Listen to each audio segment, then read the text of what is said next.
Welcome to today's SeafoodNews.com video, sponsored by the Alaska Seafood Marketing Institute. Good morning. It's Friday, June 13th. The slavery allegations published in The Guardian about Thailand's shrimp processors, particularly CP Foods, have gotten huge traction. And in many ways, it's been a very damaging story. Damaging not just to the reputation of CP Foods, but damaging to the whole efforts that are being made to combat slavery and trafficking. Here's the reason why. What's happening here is the shrimp companies are being targeted because of a supply chain that reaches back into a different industry. In Thailand, there's a big problem with illegal and unregulated fishing vessels. These vessels, pirate vessels actually, are the ones where about 16% of them have forced labor and abuse problems as documented by the U.S. State Department. The way that the companies in Thailand have been approaching this is to try to get the government to crack down on these IUU vessels. And once vessels participate in a regular registration and licensing scheme, then they are documented and their labor practices can be monitored. But pirate vessels operate in secrecy. They're not going to accept inspectors and they're not going to use documentation. So CP, in fact, has been one of the leading companies in Thailand pushing very hard to address this issue.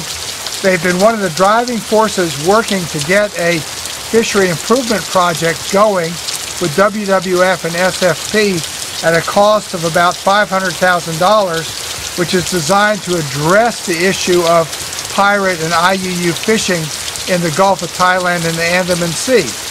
This is a very constructive and useful approach to this problem of trafficking on illegal fishing boats. The upshot, and CP tried to explain all this to The Guardian in cooperating with them on this story.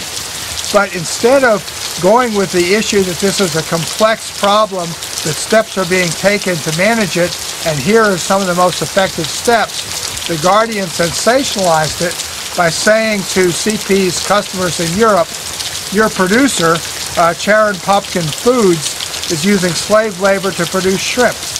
That's simply such a wild exaggeration. It really has the potential to backfire. How it backfires is this. Thailand, of course, has had a lot of problems and there's been a coup. Well, recently a bunch of Thai generals went to China this week and started talking about opening up trade relationships. How do you think some of the more minor suppliers in Thailand, looking at the way that CP has been damaged by this, how do you think they might feel about selling to Europe or just saying, screw it, I'm going to change and sell all my stuff to China where I'm not going to get these questions and I don't have to deal with this issue. There's a real problem here with attacking the most progressive companies who are doing the most to try to respond to this problem and pushing them as the villains when in fact they should be supported in every way possible. The U.S. retailers as a group have adopted this policy of engagement and support. And it's really unfortunate to see a company like CP, which embodies the engagement and attempt to solve this problem, pilloried by reputation with companies like Carrefour saying they're suspending purchases. This is crazy, and it's just another example of how real progress in fisheries, and in this case labor standards, can be upended and stampeded by irresponsible allegations. In Lexington, Mass., this is John Sackler. Today's SeafoodNews.com video was brought to you by the Alaska Seafood Marketing Institute. Alaska has been protecting wild and sustainable seafood for generations and adheres to the most recognized and internationally accepted set of guidelines written by the United Nations Food and Agriculture Organization.